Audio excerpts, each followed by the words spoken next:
So the tweets that came out yesterday afternoon to announce the death of Terry Pratchett, one at the end and the other in capital letters, which I understand is significant if you've read the books. At last, Sir Terry, we must walk together. Tweet from Terry Pratchett, which announces his death yesterday. The fantasy novelist who created the Discworld series was 66. He had that very public battle with Alzheimer's as well. We'll talk to someone who just loves a bit of Pratchett, but first, here's Nick Higham looking back at that life and career. Drifting onwards through space, atop the shell of the great turtle are 4 giant elephants, upon whose broad shoulders rests the Discworld.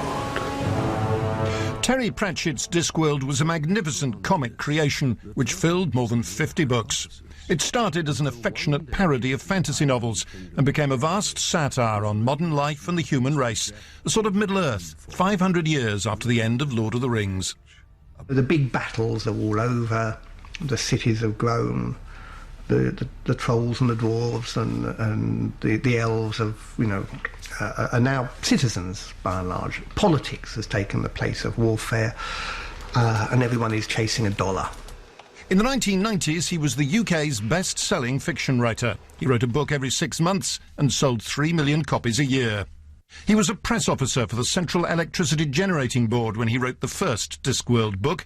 The series' popularity meant he could become a full-time writer, enjoying the considerable fruits of success, until in 2007 he was diagnosed with a rare form of Alzheimer's. Things like putting on a jacket or tying a tie. It didn't affect his writing to begin with, but he could no longer tie a tie or type. So I got over. Nope. He became a campaigner for more spending on research into Alzheimer's, making a television documentary about his own search for treatment. You'll excuse me for hoping that when my memories eventually go, they'll take me with them. In another documentary, he visited Dignitas in Switzerland, where the terminally ill are helped to die. He wanted the law on assisted suicide changed. In one of his last interviews, he said he had arrangements for his own death in hand. That's lovely, thank you very much. A stricken person should be allowed to go to their rest in comfort. In fact, his publisher said he died unassisted of natural causes, in bed, surrounded by his family. Alzheimer's patients gradually lose their sense of themselves. In Terry Pratchett, the light died slowly and very publicly, an especial tragedy in a man who was once so brilliant. Well, very sad, but, I guess there's a lot of people listening to this who've got their own personal Terry Pratchett living with them or have lived with them, so it's something that affects an awful lot of people, Alzheimer's and dementia. Let's talk to Jason Anthony, who edits the Terry Pratchett fan newsletter. Hello, Jason. Good morning. Hi. How did you react when you saw that tweet yesterday?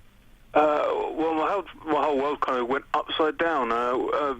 We got online very quickly and found out what was going on, and the outpouring of emotions from everyone was just incredible. He was a hugely loved character, and everyone's really, really upset by his passing.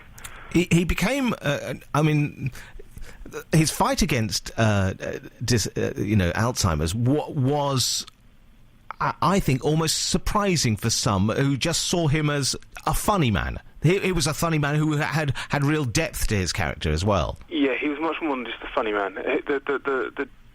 He was a very funny man, but the jokes hid the true meaning of his stories. He had a lot of depth behind those jokes, and they made you stop and think. So there's far more to him than just a comedy writer. Right. Now, one or two people in the office today have never read a Terry Pratchett book. What would you say to them? Go to a bookshop, pick one up, and start and read it, and then there's 41 books in the series, in the Discworld series. Pick one. There's lots of different genres within there. There's books about witches, there's books about wizards, there's books about police procedural stuff. There's a whole lot of stuff to interest lots of different people. Just pick one up and enjoy it. They're so much fun to read. Will you reread them, Jason? Is that what happens? You go back over and over and over, do you? Yeah, absolutely. I'm sitting here looking at a massive bookshelf full of Terry's works across the rooms, and we do often dip back into the books and go back for a bit of a reread just to remember some of the things he's written, sort of thing. Yeah. Jason, thanks very much indeed. If you're a Terry Pratchett fan, we would love you to tell us why you think that people who haven't read the book should.